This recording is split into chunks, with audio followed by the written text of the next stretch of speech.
The idea that he who fights with monsters should be careful lest he thereby becomes a monster is one of the most well-known and often quoted sayings of Friedrich Nietzsche. It speaks to the dangers of engaging in conflict with dangerous or malevolent forces and the risks of losing oneself in the process. When we fight monsters, whether real or metaphorical, we inevitably expose ourselves to their influence.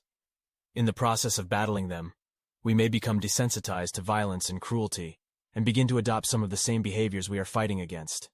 This is a dangerous trap that can lead us to become the very thing we are trying to destroy.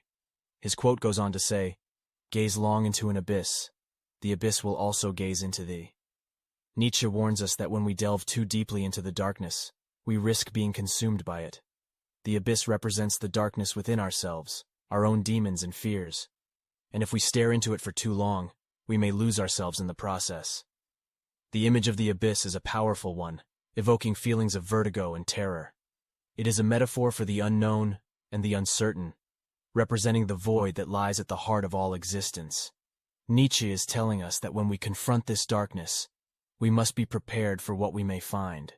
If we are not careful, the abyss may consume us, and we may lose sight of ourselves in the process. But there is another side to this warning as well. Nietzsche is also saying that if we can face the darkness within ourselves, we may come to understand it. By confronting our own fears and demons, we may come to know ourselves in ways that would not be possible otherwise.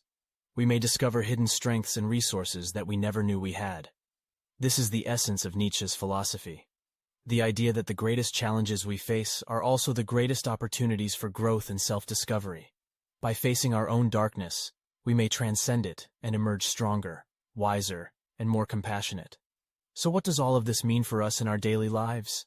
It means that we must be cautious when engaging in conflict or confronting the darkness within ourselves.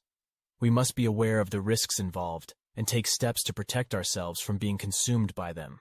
At the same time, we must also be willing to face our own demons and fears, confront the abyss within ourselves, and use these challenges as opportunities for growth and self-discovery. Ultimately, the message of Nietzsche's warning is one of balance and caution. We must be mindful of the dangers that lie ahead, but we must also be willing to face them with courage and determination. By doing so, we may discover that the darkness within ourselves is not a source of fear, but a wellspring of strength and resilience.